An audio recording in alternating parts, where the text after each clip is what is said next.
When adding a new motor control center section to an existing 1600 amp 480 volts 3-phase MCC, the cable sizing for the connection to the new section depends on several factors. Firstly, consider the existing load on the 1600 amp MCC. In this case, the maximum loading of the motors is 600 amps. Secondly, evaluate the load being added by the new MCC section. 7 additional buckets, each drawing 7 amps, result in a total additional load of 49 amps. Thirdly, determine the size of the main disconnect in the new MCC section. This disconnect is rated at 125 amps. Fourthly, verify that the existing MCC has sufficient capacity to handle the additional load. The existing MCC is rated for 1600 amps, and the total load after adding the new section will be 600 amps plus 49 amps, totaling 649 amps. This is well within the 1600 amp capacity. Fifthly, consider the National Electrical Code, or NEC, requirements for conductor ampacity. NEC Article 310.15 addresses ampacity requirements for conductors. The conductors must have an ampacity sufficient to carry the calculated load, considering any applicable derating factors for ambient temperature, number of conductors in a raceway, and other conditions of use. Sixthly, examine NEC Article 430, which pertains to motors, motor circuits, and motor controllers. This article provides guidance on sizing conductors for motor loads, including the overload protection requirements. Seventhly, take into account the physical location of the new MCC section. Since the new section is in the same room across the aisle from the 1600 amp main disconnect, the cable run will likely be relatively short. This can influence the voltage drop calculation and conductor size selection. Eighthly, calculate the voltage drop for the proposed cable size. NEC Section 215.2 AM provides recommendations for voltage drop. It's desirable to limit voltage drop to 3% for feeder conductors and 5% overall for feeder and branch circuit conductors combined. Ninthly, select the appropriate conductor insulation type based on the ambient temperature and the environment in which the cable will be installed. Common insulation types include THHN, THWN, and XHHW. Refer to NEC Table 310.104 for conductor applications and insulation types. Tenthly, consider the available fault current at the point of connection to the existing MCC. The conductors and overcurrent protection devices must have a sufficient interrupting rating to safely handle the available fault current. 11thly, verify the grounding requirements for the new MCC section.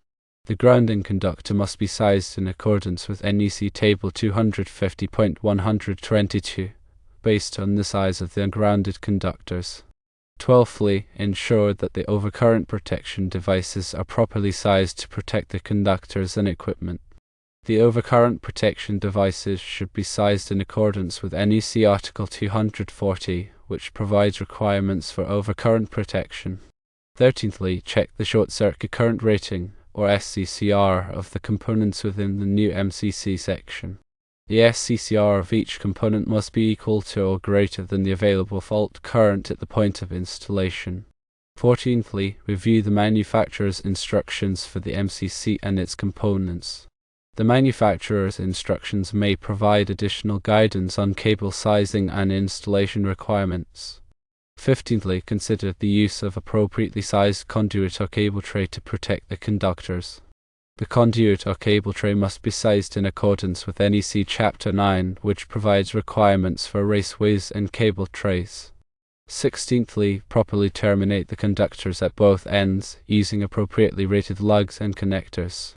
The terminations must be made in accordance with NEC Section 110.14, which provides requirements for electrical connections. 17thly, label the conductors and equipment clearly to identify their function and voltage. Proper labeling helps to ensure safety and facilitates troubleshooting. 18thly, inspect the installation to verify that it complies with all applicable codes and standards. A qualified electrical inspector should perform the inspection. 19thly, document the cable size, conductor type, overcurrent protection device rating, and other relevant information for future reference. Proper documentation helps to ensure that the electrical system can be maintained and modified safely. 20thly, since the additional load of 49 amps is significantly less than the 125 amp rating of the new MCC section's main disconnect, it is permissible to size the cable based on the 125 amp disconnect. This means the conductors connecting the new MCC section to the existing MCC must be rated for at least 125 amps after applying any applicable derating factors.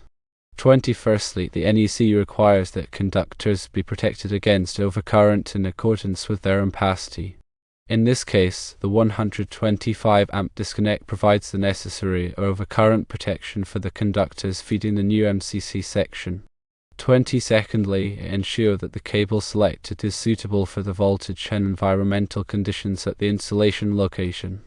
Use cable that is rated for 600 volts and that is suitable for the temperature range and moisture conditions present in the environment. 23rdly, consider using copper conductors as they offer excellent conductivity and are a common choice for electrical wiring. However, aluminum conductors may also be used, provided they are properly sized and installed. 24thly, if aluminum conductors are used, ensure that they are terminated with connectors that are specifically designed for use with aluminum conductors. Aluminum conductors expand and contract more than copper conductors, so it is important to use connectors that can accommodate this movement. 25thly, when installing the conductors, follow the manufacturer's instructions for bending radius and support spacing. This helps to prevent damage to the conductors and ensures that they are properly supported. 26thly, before energizing the new MCC section, perform a thorough inspection to verify that all connections are tight and that all safety devices are functioning properly. This helps to prevent electrical hazards and ensures that the equipment operates safely. 27thly, use a torque wrench to tighten all connections to the manufacturer's recommended torque values. This helps to ensure that the connections are tight and that they will not loosen over time. 28thly, verify that the ground fault protection system is functioning properly.